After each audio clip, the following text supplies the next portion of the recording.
அவங்க பேர் சொல்லுங்கள். சார் என் பேர் ராமாத்தாங்க சார். நாங்கள் காட்டு வேலைக்கு தான் போயிட்டுருக்கோம். எங்கள் வீட்டுக்காரர் ஆடு மேய்க்கிறதுக்கு போயிட்டுருக்குறாங்க சார். அவங்கள ஆடு மேய்க்கிற விடாமல் பழைய கேஸெல்லாம் வச்சு எக்ஸ்ட்ரா கேஸ் போட்டு டார்ச்சர் பண்ணிகிட்டே இருக்கிறாங்க சார்.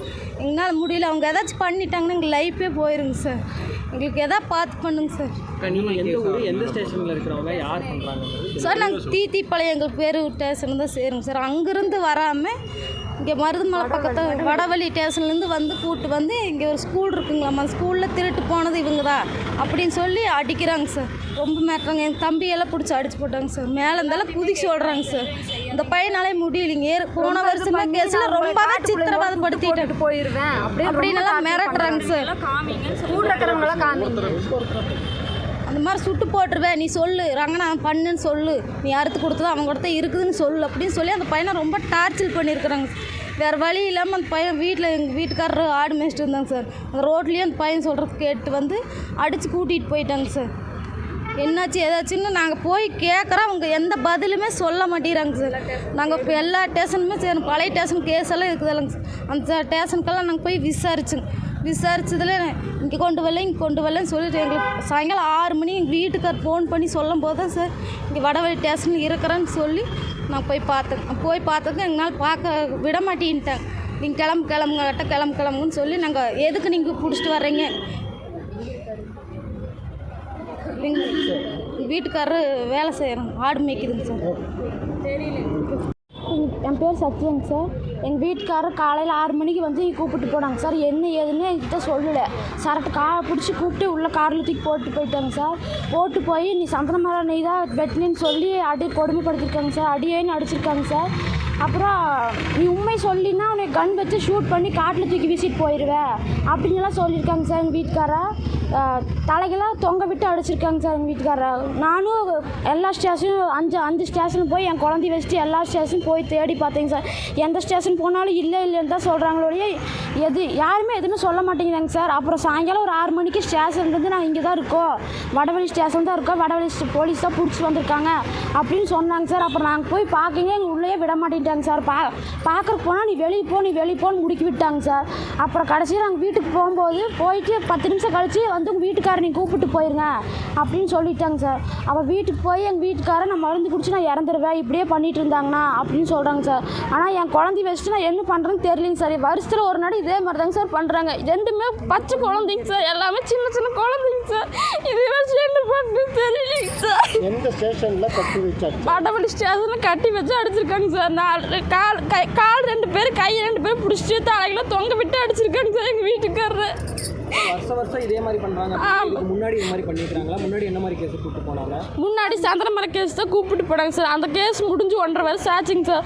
1.5 வருஷமாக மரம் வெட்டுறதுக்கு குறியாடு இருக்குங்க சார். அந்த ஆடு தான் சார் மேய்ச்சிட்டு இருக்காங்க. இந்த 1.5 வருஷமாக எங்கேயுமே போகிறதுங்க சார். நாங்கள் திருந்தி வாழணும்னு நினைக்கும் போது எனக்கு வாழ்றக்கே விட மாட்டேங்க சார். எங்களுக்குன்னு ஒரு வாழ்வாதாரமே இல்லைங்க சார். 10 எல்லாமே சின்ன குழந்தைங்க சார். என்ன பண்ணுறேன் தெரியலைங்க சார். வருஷத்தில் ஒரு நடை வந்து இதே மாதிரி தான் பிடிச்சிட்டு போயிடுறாங்க சார். ஸ்கூல் கேஸ் ஏதோ ஒன்று போட்டு சார் அதெல்லாம் ஸ்கூலில் சந்தன மரம் தான் காணாமல் போயிடுச்சாமாங்க சார். கேமரா ஃபுட்டேஜ் தான் நீங்கள் 2 பேரும் சேவ் ஆகிருக்கீங்க அப்படின்னு சொல்லி டார்ச்சர் பண்ணுறாங்களாமா சார். நீ உண்மை ஒத்துக்கோன்னு சொல்லி அடிக்கிறாங்களாமாங்க சார். ஃபுட்டேஜை காட்ட மாட்டேங்கிறாங்க சார். கடைசியில் கேட்டால் நாங்கள் ஃபுட்டேஜ் உடச்சிட்டோம் அப்படி இப்படி என்னென்னமோ சொல்கிறாங்க சார். ஆனால் எங்கள் வீட்டுக்கார் எங்களுக்கு தெரிஞ்சாக்க இங்கே போக கிடையாதுங்க சார். இந்த 1.5 வருஷமாக இங்கே தெரிஞ்சுதாங்க சார் வாழ்கிறாங்க. ஸ்டேஷன்லேருந்து நைட்டே தாட்டி விட்டாங்க சார். அவர் காலெல்லாம் அப்படியே கந்திருச்சுங்க சார். ஓசில் தலைகளை கட்டி தொங்க விட்டு ஓசில் அடிச்சிருக்காங்க சார். ஓசில் அடித்து உண்மை ஒத்துக்கோ நான் எப்படிங்க சார் செய்யா தப்பு எப்படிங்க சார் ஒத்துக்கோன்னு அடிக்கிறாங்க சார். எங்கள் வீட்டுக்காரரு ஆமாங்க சார் 3 பேர் கூப்பிட்டு போனாங்க. அவர் போயிட்டாருங்க சார். மொத்தம் 2 பேர் கூப்பிட்டு போய் மெயினாக எங்கள் வீட்டுக்காரனா சும்மா கிட்டத்தட்ட ஒரு 4 மணி நேரமாக அடிச்சிருக்காங்க சார். விஜய் எங்கள் வீட்டுக்கார் பேர் விஜய்ங்க சார்.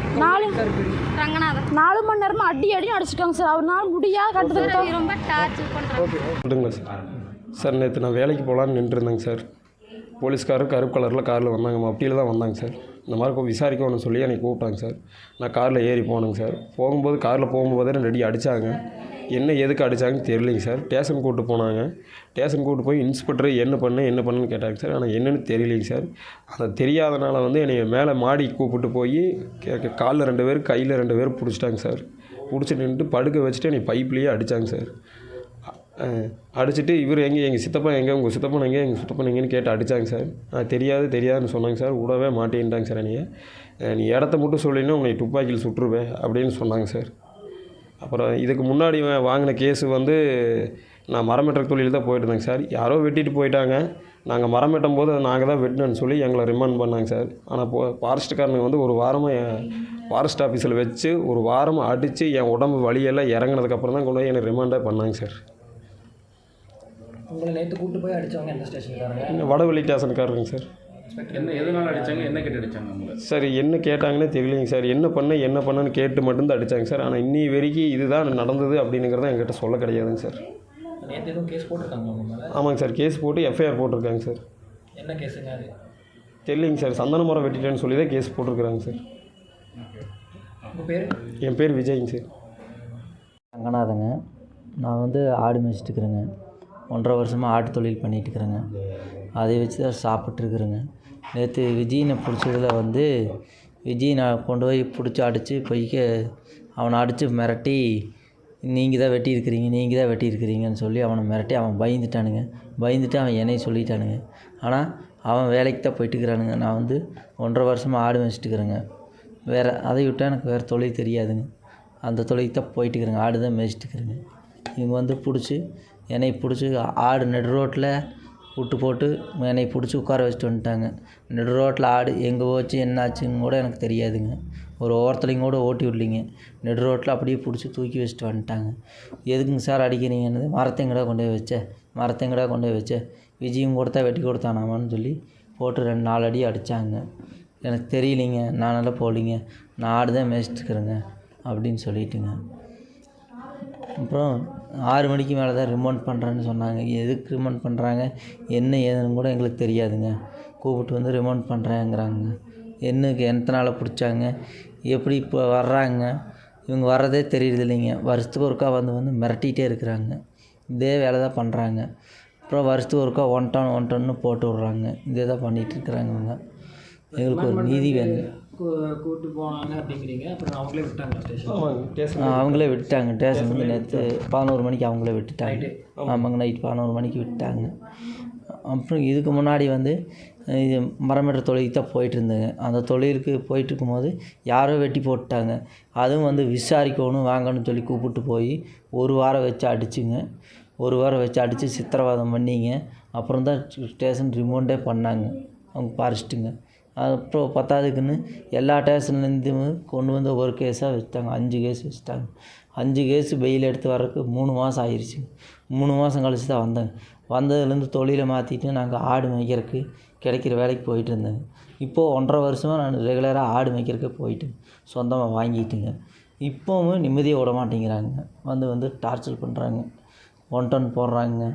எங்கே இருக்கிற என்ன பண்ணுறேன்னு நிம்மதியாக வெளியே சுற்ற முடிய மாட்டேங்குதுங்க. எதுக்கு வந்து அடிக்கிறாங்கன்னு தெரியுதுல்லை. அடிக்கடிக்கு வந்து டார்ச்சர் பண்ணுறாங்க. மலையோரத்தில் இருந்தாலும் வந்து டார்ச்சர் பண்ணுறாங்க. இங்கே என்ன வேலை, ஆடு மாடு மேய்ச்சாலும் கூட சத்தம் போடுறாங்க, வரக்கூடாது ஃபாரஸ்ட் ஏரியா அப்படின்னு சொல்லி. என்ன மாதிரியான டார்ச்சர் பண்ணாங்க? நேற்று வந்து என்னை வந்து எதுவும் கேட்கலிங்க. என்னை வந்து நீ எங்கடா வச்சுருக்கிற, எங்கே வச்சுருக்கிற எனக்கு தெரியாதுங்க. நான் வந்து ஆடு தான் மேய்ச்சிட்டுக்கிறேன். நான் அந்த தொழிலுக்கெல்லாம் போகிறதில்லை. ஆட்டை விட்டால் எனக்கு சாப்பாடு இல்லை, அதை வச்சு தான் நான் சாப்பிட்ருக்குறேங்க அப்படின்னு சொன்னங்க இன்ஸ்பெக்டர் விட்டோம்.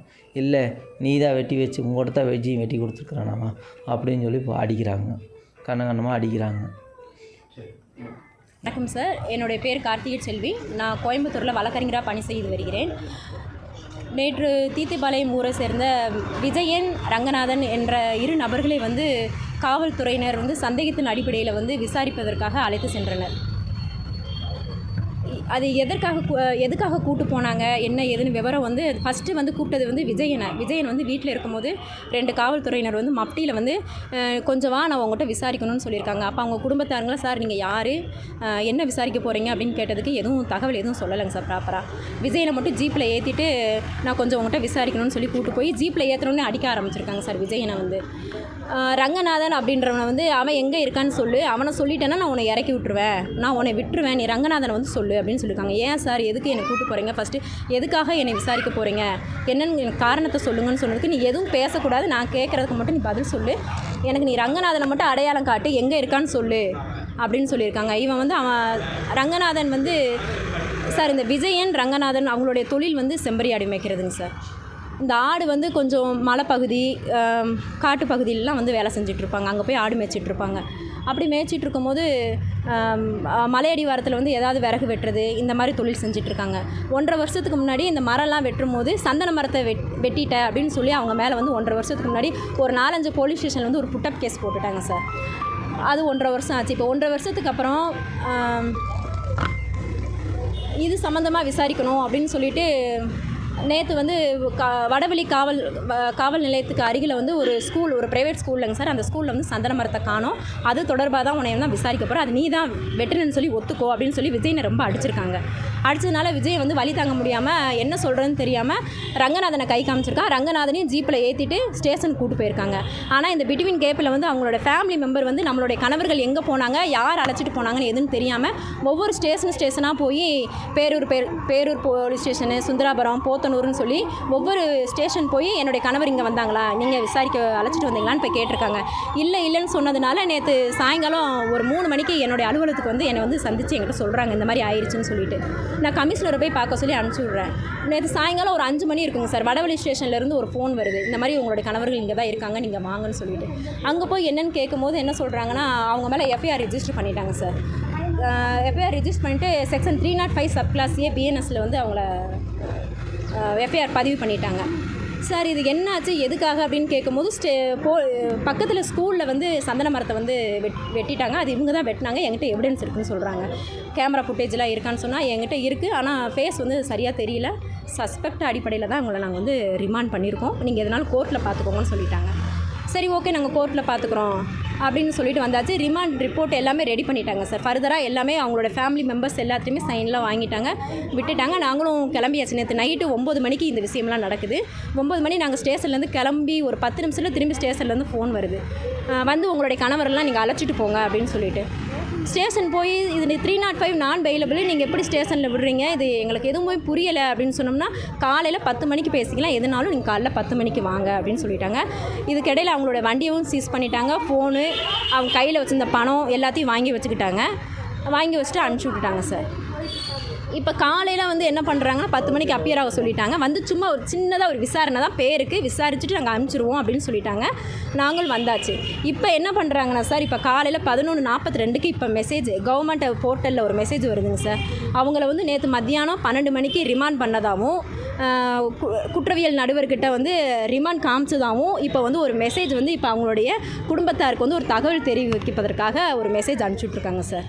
ஆனால் பொதுவாகவே இவங்க வந்து செம்பரி ஆடு மேய்ச்சி ஒரு வாழ்வாதாரமே இப்போ வந்து காவல் நிலையத்திலிருந்து அவங்களை வந்து நீதிமன்றத்தில் ஆஜர்படுத்தப்பட்டாச்சு அப்படின்னாலே அப்புறம் ரிமாண்டு போயிருக்கோம். ஆமாங்க சார். ஆனால் இந்த குற்றம் சாட்டப்பட்டவங்கெல்லாம் இப்போ எங்கே இருக்கிறாங்க? குற்றம் சாட்டப்பட்டவங்கலாம் வந்து இப்போ பாதிக்கப்பட்டு அவங்க ஹாஸ்பத்திரியில் அட்மிட் பண்ணுறதுக்காக இருக்காங்க சார். அவங்க ஏன்னா அவங்க வாங்கின அடி அந்த மாதிரிங்க சார். கூட பொய்யான தகவல் தான் கொடுத்துருக்குறாங்களா? ஆமாங்க சார். எதுவுமே அதோட நோக்கம் என்னென்னா இந்த மாதிரி படிப்பறிவு இல்லாதவங்க ரொம்ப கஷ்டப்படுறவங்கள பார்த்து குறி வச்சு அவங்கள வந்து இல்லாத சித்தரிக்கப்பட்ட ஒரு சில வழக்குகளுக்கு, நிலுவையில் இருக்கிற சில வழக்குகளுக்கு இவங்களை வந்து ஒத்துக்கிற சொல்லி கேஸெல்லாம் போடுறதுக்காக அவங்களுடைய நோக்கமே இதுதாங்க சார். இப்போ கைது பண்ணி இப்போ அவர் வெளியே தான் இருக்கிறாங்க. வெளியே தாங்க சார் இருக்காங்க. நீதிமன்றத்தில் வந்து ஆஜர்படுத்தப்பட்டதா தகவல் வருது. இது எந்த அளவுக்கு சட்ட ரீதியாக வந்து தவறான விஷயங்க சார். அதுதான் பாதிக்கப்பட்டவங்களை வந்து படிப்பறிவு இல்லாதவங்களும் இவங்களை வந்து என்ன பண்ணலாம், இவங்க மேலே நம்ம ஒரு பழியை போட்டுட்டோன்னா, ஒரு வழக்கு பதிவு பண்ணிட்டோன்னா இவங்களால அது வந்து பதில் திருப்பி பேச முடியாது. மேடம் நான் என்னென்னா அதை கேட்கல. இப்போ அவங்க பாதிக்கப்பட்டவங்க வெளியே தான் இருக்காங்க சார். ஆனால் நீதிமன்றத்தில் ப்ரொடியூஸ் பண்ணதா சொல்லியிருக்காங்கல்ல, அப்போ இது எந்த அளவுக்கு சட்டவிரோதமான செயல் அப்படிங்கிறது? ஆமாங்க சார்.